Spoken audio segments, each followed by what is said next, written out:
Navigating through an interview at PwC, one of the world's leading professional services networks, can be a daunting task. This video will walk you through the top 22 frequently asked interview questions and provide well-articulated answers to each one of them. 1. Tell me about yourself and your background. I am an accomplished professional with over 10 years of experience in the financial industry, holding various roles in audit, risk management, and consulting. I have a bachelor's degree in accounting and a master's in business administration, both from reputable institutions. I am adept at working with diverse teams and across various business sectors, which have honed my problem-solving, leadership, and communication skills. I have a proven track record of delivering high-quality work even under stressful conditions, meeting tight deadlines, and maintaining a keen eye for detail. I am also committed to continuous learning, keeping abreast with the latest industry developments, and adapting to new technologies and methodologies. This wealth of experience and skills, coupled with my passion for excellence and my drive to make a positive impact, make me a strong candidate for a role in your organization.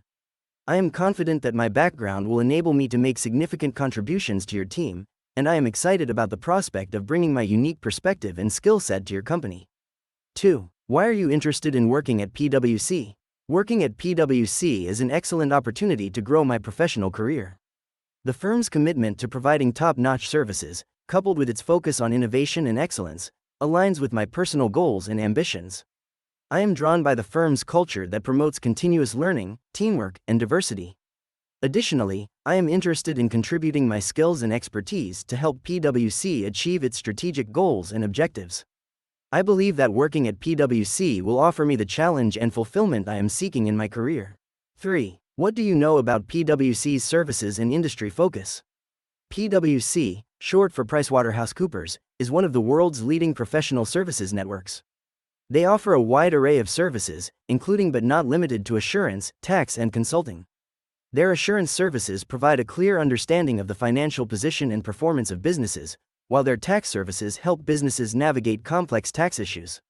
Their consulting services help businesses adapt to changes and thrive in their respective markets.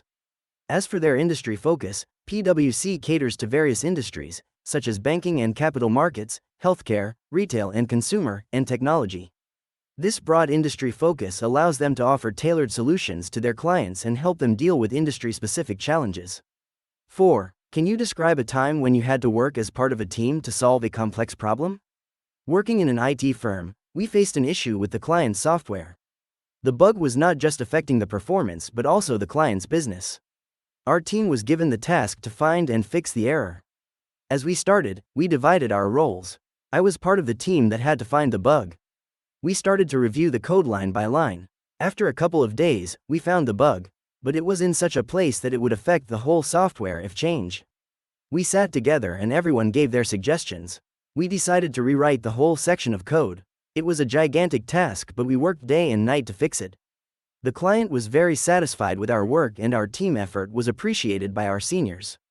It was a memorable experience where we had to work together to solve a complex problem.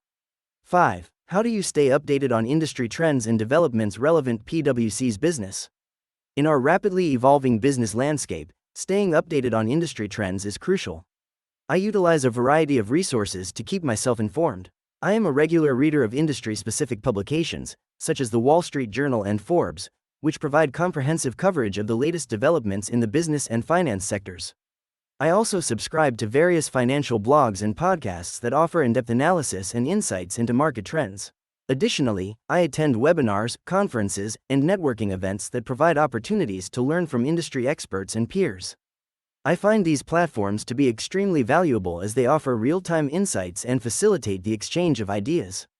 Lastly, I believe in continuous learning and regularly take up relevant online courses and certifications that help me stay abreast with the latest tools, technologies, and best practices in my field. 6. Describe a situation where you had to adapt quickly to a significant change. When working as a project manager at my previous job, we were in the middle of an important project and suddenly, our lead developer had to leave due to personal reasons. This was a significant change as he was vital to our project. I had to act quickly and adapt to this change. I reassessed our team's skills and found a capable team member who could take on the lead developer's tasks. I also redistributed some tasks to other team members, ensuring the workload was evenly spread.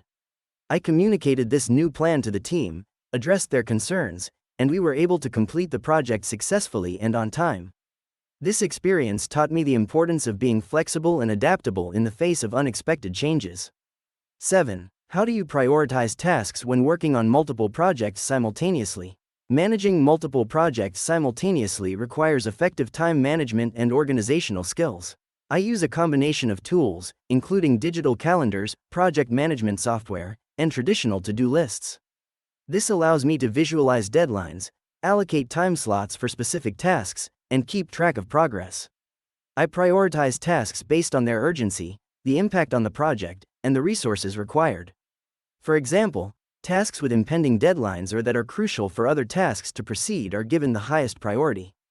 If faced with conflicting priorities, I would communicate with my team or supervisor to seek clarification or help in prioritizing.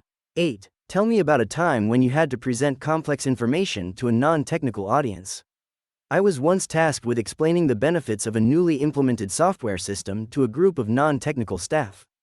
I quickly realized that using technical jargon would not be effective, so I had to find a way to make it understandable and relevant for them. First, I broke down the complex information into smaller, manageable bits. I then focused on how the software would help them in their everyday tasks, rather than on the technical details of how it worked. I used relatable analogies and real-life examples to illustrate my points, and I made sure to encourage questions so that I could clarify any confusion immediately. This experience taught me the importance of effective communication and the ability to adapt my language and approach according to my audience. I believe these skills would be very useful in a role at PwC, where I would often need to explain complex concepts to clients and colleagues from non-technical backgrounds. 9. How do you ensure accuracy and attention to detail in your work? My approach to maintaining accuracy and attention to detail involves careful planning and organization. I start by outlining my tasks and deadlines, breaking down each task into smaller, more manageable parts. This helps me stay focused and reduces the chance of errors. I also find that regular breaks help maintain my concentration and prevent mistakes. In addition, I rely on tools and technology such as project management software and spreadsheets to track progress and ensure accuracy. Regularly reviewing my work also helps me spot and correct any errors early on. I believe that consistency in following these strategies has helped me maintain accuracy and attention to detail in my work. 10. Describe a situation where you had to deal with a difficult client or colleague. In my previous role, I had a challenging client who was often dissatisfied. I took it upon myself to handle this situation with patience and understanding. I scheduled a meeting with the client to understand his concerns and expectations more clearly. During this meeting, I listened very attentively and reassured him that his satisfaction is our priority.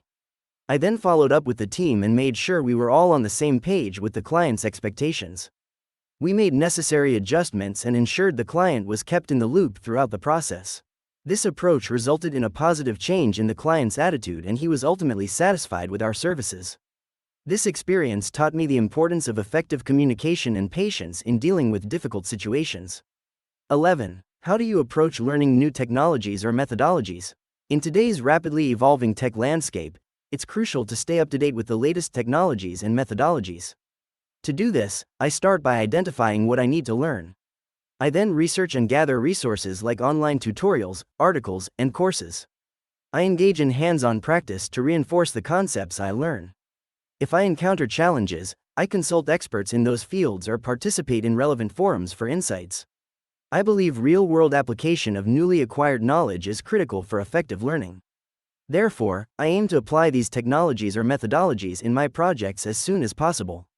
I also make it a point to keep revisiting these skills periodically to avoid forgetfulness or obsolescence. By doing so, I ensure that I am always ready to leverage any new technology or methodology as required. 12. Can you give an example of how you've contributed to improving a process or procedure? During my time at XYZ Corporation, I recognized that the method for tracking project progression was inefficient and often resulted in miscommunication. I took the initiative to research more efficient project management tools and presented my findings to my team. We decided to implement one of these tools, which greatly improved the transparency and accuracy of our project tracking. This new system not only improved team communication but also reduced the time spent on project updates by 30%. It was a great example of how I was able to contribute to improving a process or procedure within the company. 13. How do you handle tight deadlines in high-pressure situations? In high-pressure situations, I believe staying calm and composed is key. I focus on the tasks at hand and break them down into manageable parts. This helps me to deal with the pressure effectively and meet tight deadlines. I've found that creating a schedule or timeline for the tasks allows me to stay on track without getting overwhelmed. I also ensure to communicate with my team and superiors regularly, so they are aware of the progress and any potential challenges. Handling pressure also requires resilience and adaptability, and I continuously strive to develop these skills. In high-pressure situations, I see an opportunity to grow both personally and professionally. 14. Describe a time when you had to take initiative on a project. Answer. In one instance at my previous job, our team was tasked with developing a new client proposal. Noticing we lacked a cohesive structure, I took the initiative to create an outline and delegated tasks according to each team member's strengths. I also collaborated with the design team to develop visually engaging components. Under my initiative, we were able to deliver a compelling and successful proposal in a timely manner. This experience exhibited my ability to take the lead, plan effectively, and work collaboratively, which I believe are significant attributes for success at PwC. 15. How do you ensure you maintain work-life balance in demanding professional environment? I believe maintaining work-life balance is crucial for overall productivity and well-being. I make it a point to create a clear boundary between my work and personal life. I manage my time efficiently by planning my tasks and setting realistic goals. I also ensure I take breaks when necessary and engage in activities that help me relax and rejuvenate. For instance, I enjoy reading and exercising, which are great stress busters for me. Additionally, I try to maintain a positive outlook and practice mindfulness, which helps me stay focused and balanced. Even in a demanding professional environment, I believe it's important to look after my health and mental well-being. After all, we can only give our best when we are at our best.